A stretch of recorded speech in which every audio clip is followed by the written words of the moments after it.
A gente falou de religião aqui, Ellen. Eu queria falar com você de um assunto que tem pipocado com alguma frequência, que é a transformação de igrejas em bares, restaurantes, centros culturais. E pode isso? Não aqui no Brasil, né? E pode isso? Pode, na Europa pode. Na Europa pode.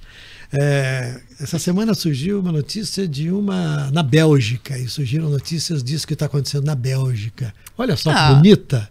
Legal, hein? Tá bonita essa igreja. Curti essa igreja bonitona. Algumas vezes o pessoal constrói os lugares assim, né, que imitam uma igreja para construir, para usar para outros fins. Outro fim. Né? Mas essa era uma igreja. Olha lá. Que transformaram num bar. Olha, a vibe é bacana, hein? É uma vibe bacana. Mas é interessante isso, né? Porque assim, se você olhar a Bélgica, ela tá ali no mapinha do lado da Holanda. A Holanda tá entre os 10 países que tem menos pessoas que declaram ter uma religião no mundo, né? Então, assim, se as pessoas vão tendo menos religião, as igrejas devem ficar... Uma parede lindo, de escalada. É a parede escalada. As igrejas vão ficar mais ociosas. Um prédio ocioso é um problema. O que você vai fazer com um prédio ocioso? Você tem que dar uma finalidade para um prédio ocioso. O custo é muito alto de você manter um prédio desse, sem uso. Né? Imagina o custo do prédio, manutenção, ou se vai invadir, virar um problema para a cidade. Então você tem que dar uma finalidade, que seja uma finalidade bacana. Olha só, um restaurante, um hotel, a gente já viu aqui, um centro de entretenimento ali com escalada. Me parece que é uma coisa interessante. Assim, eu não sei se os religiosos vão achar que isso, sei lá, é uma coisa pagã. Não Olha sei que se isso aqui é uma livraria. Uma livraria, aqui, Mas a mim parece, inclusive, uma ideia que a gente podia considerar em termos arquitetônicos de prédios abandonados que a gente tem aqui. Balada. Aí pegou pesado, hein? Legal, hein? Pegou pesado, hein? Gostei. E a acústica deve ser boa, hein? Da igreja, né? O som da igreja é bom. Viu? Então, me parece. É que eu não sou religiosa, né, gente? Talvez se algum religioso diz, não, mas pode ser que de forma sacra isso fira alguma coisa, né? Mas em termos arquitetônicos e de finalidade urbanística, me parece uma solução e tanto. Se você não fere a estrutura do prédio e dá uma destinação a um prédio que está vazio.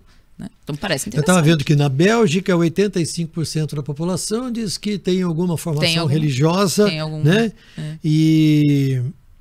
Mas apenas 10% dos belgas hoje dizem que vão à igreja católica. Então. Isso ajuda a explicar por que muitas igrejas, e há um número de que 350 igrejas católicas romanas estão sendo transformadas em lugares com uso alternativo.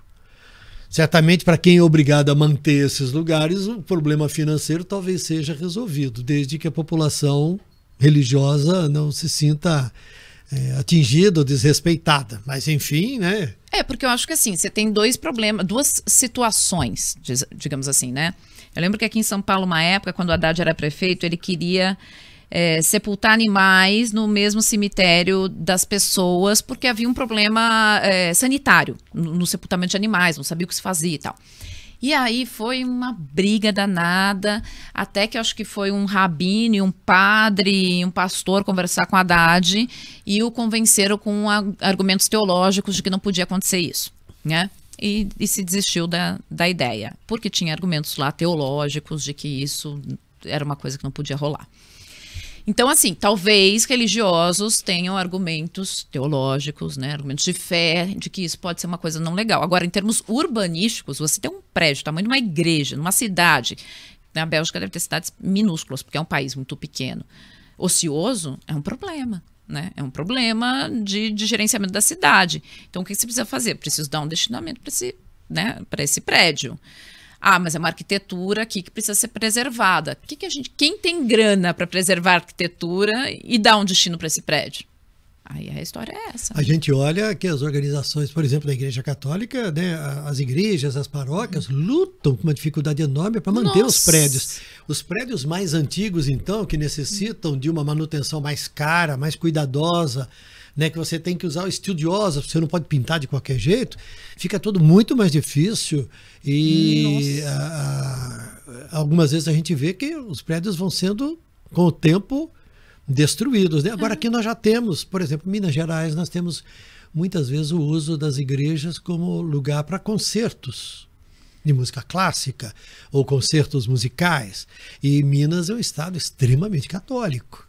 Né? Mas aí você aqui em São Paulo também a gente já tem, né? Então, nesse aspecto, o uso alternativo no Brasil, até que ele já, em alguns lugares, ele já ocorre. São Paulo, a Sé faz uns brunches. A Igreja da Sé, ela organiza agora, algumas vezes no mês, um grande brunch ali, que ela cobra um ingresso, faz um tour, você faz a refeição, depois faz um tour e tal. Eles estão fazendo isso para tentar sobreviver. Mas pega uma igrejinha pequenininha da minha cidade lá de Gravataí, que a minha avó ficava fazendo bingo para ajudar a reformar a igreja. Entende? Assim, na Bélgica são igrejas bonitinhas, mas pequenininhas, e que para manter talvez a comunidade não tem esse dinheiro. Aí você tem que dar uma destinação. Agora, certamente, para fazer um espetáculo musical, um concerto, uma apresentação, poucos serão os dirigentes religiosos que vão se opor. Agora, quando uma balada, transformar numa balada, num bar, restaurante, bar, cervejaria, que a turma toma e fica completamente desgovernada. Agora, uma balada onde o bicho pega. E aqui, aí... fazendo um quadradinho de 8, hein? Aí. Não, aí não dá. Aí vira, vou te contar, hein? Os padres vão ter problemas sérios. Muita gente vai na porta fazer protesto. Não é assim, não. Segurando as cruzes, ó. Vá de retro, Satanás. Vai.